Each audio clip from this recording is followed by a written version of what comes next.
Hello, teachers. If you're thinking about teaching English online, one of the biggest questions you might have is, where do I actually teach? There are so many platforms, companies, and options that it can feel completely overwhelming very quickly. In this video, I'm going to walk you through the best places to teach English online in 2026, especially if you're a beginner and you want clarity instead of confusion. Welcome to Teach English with Kathy B. If you've ever felt stuck because you don't know what platform to choose, you're not alone. Choosing where to teach is one of the most important early decisions you are going to make. And choosing the wrong place can slow you down or hurt your confidence. So today, I will help you understand your options so you can choose what works best for you. Let's have a look at why this matters.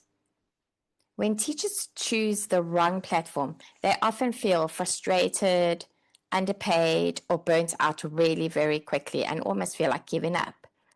But when you start in the right place, you build confidence, you gain experience, and you create momentum for yourself.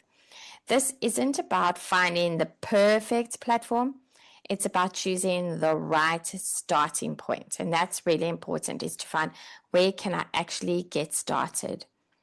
Let's have a look at the big picture options.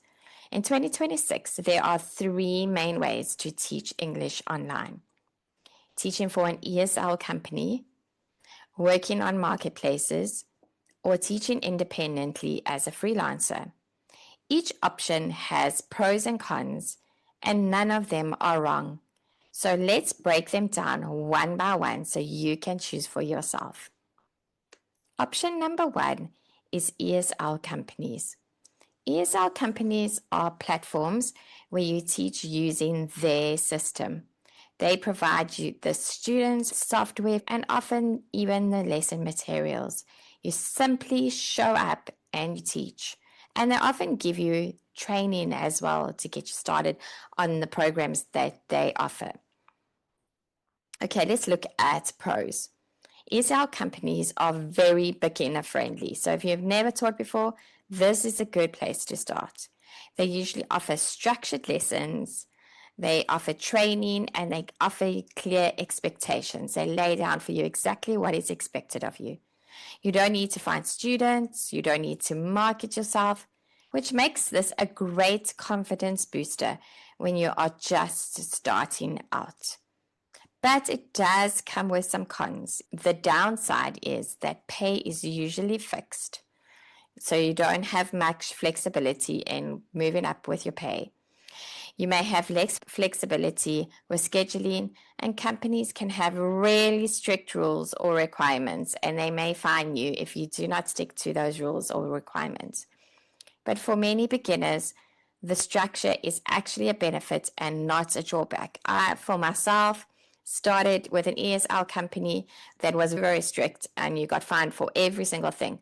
But I think it made me a really good teacher because I started to get used to all those structures and put them into place. And even when I moved on to a marketing platform and later on to having my own private students, I took all of that knowledge and all of that experience with me. Okay, so who is ESL companies? Who are they best for?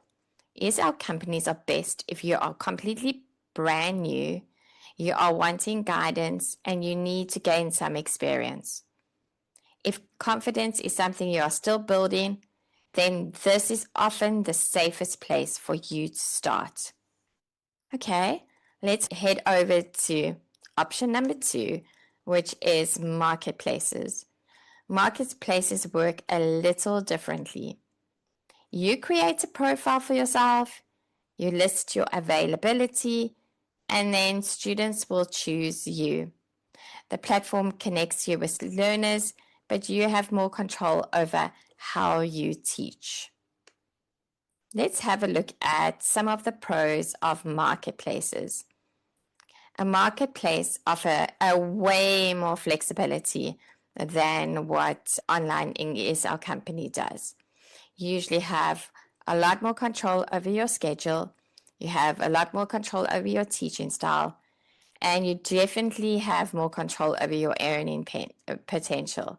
This can really become higher over time. And as you build up a good reputation for yourself on that company, you can move up and your wages can move up. This is a great option if you're comfortable being visible and promoting yourself a little bit on the platform. Obviously, you have to really work on your profile and your introduction video. These are all things that you have to really work on if you're wanting to get a lot of students on a marketing place. Let's have a look. It does come with some cons. So the challenge with these marketing platforms is the competition. The competition is really stiff. There's a lot of teachers that work there, and students can pick and choose who they really want to. They can have a look at you, they can have a look at other teachers, and then they get to choose who they want. So you need a really strong profile and you need clear communication to really stand out from the crowd. And there's a lot less hand holding with an ESL company. So if you're looking for hand holding, then this isn't for you. Okay, you're a lot more independent.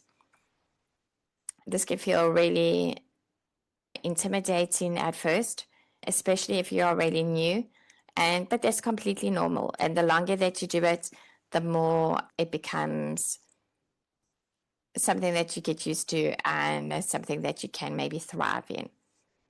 So let's look at who marketplaces are best for. Marketplaces are best if you already have a little bit of confidence. You have to be self-motivated because it's almost like working for yourself, and you want more flexibility. Many teachers move to marketplaces after gaining some experience with companies. Okay, so start with your company. If you have no experience, start with your ESL companies and then move to the marketing platforms afterwards. Okay, so let's have a look at option 3, which is your freelance teaching. So freelance teaching or independent teaching means that you go and you find your own students. You set your own rates, you choose your own materials, and you control your business completely. You are a business owner. This is the most independent option there is. Okay, and this does come with pros and it does come with cons. The pros are, the biggest benefit is that you are in control. You are in control of your schedule. You are in control of your materials you teach. You are in control of your money. You earn more per lesson. You build long-term relationships with your students. And you can create completely your own teaching style and your own teaching brand. But there are some cons that go along with that. The challenge is that finding students can take time. It takes time to build up rapport with your students, and maybe then they will speak to some other students and you would get a lot of students from word of mouth. And that's how I have built up my student base. There's no built-in support at all, and you are responsible for absolutely everything, from scheduling your lessons to payments. This is usually better. Once you have experience, this gets a lot better.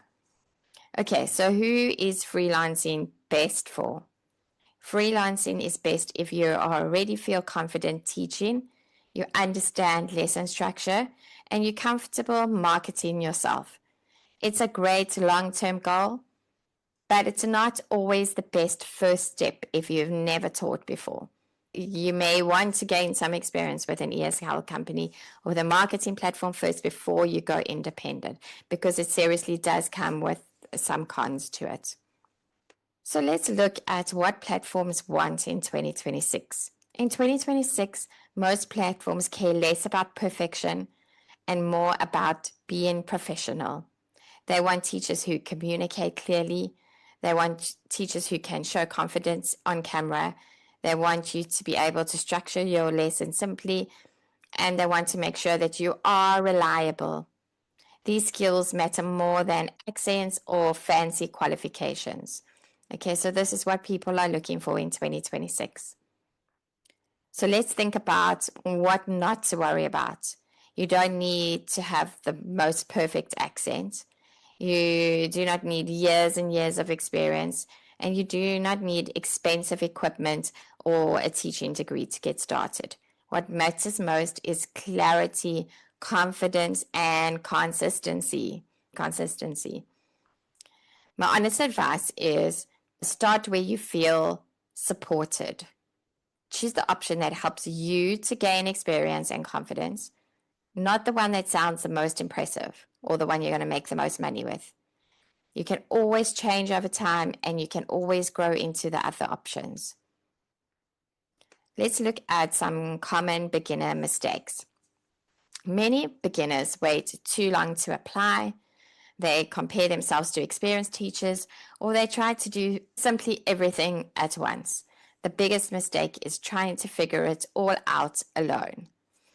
A simple, effective path is to start with an ESL company, move to a marketplace, and later explore freelancing if you so choose. Step-by-step growth works really well. Okay, but you don't have to do this alone. Choosing the right platform is much easier when you have guidance from someone. Support shortens the learning curve, and it helps you to move forward with confidence. So this is why I created the Teach English with Kathy B teacher membership. Inside the membership, I help teachers choose platforms, build confidence, and grow step by step without overwhelm. You don't have to do this alone. So comment below and tell me which option interests you the most. Is it companies? Is it marketplaces? Or is it freelancing? And remember to subscribe to the channel for ESL guidance and to check the description if you'd like support inside the membership. The link is down below in the description. And I can't wait to hear what you took away from this and what option you are going to get started with. And I'll see you in the next video. Have a good night.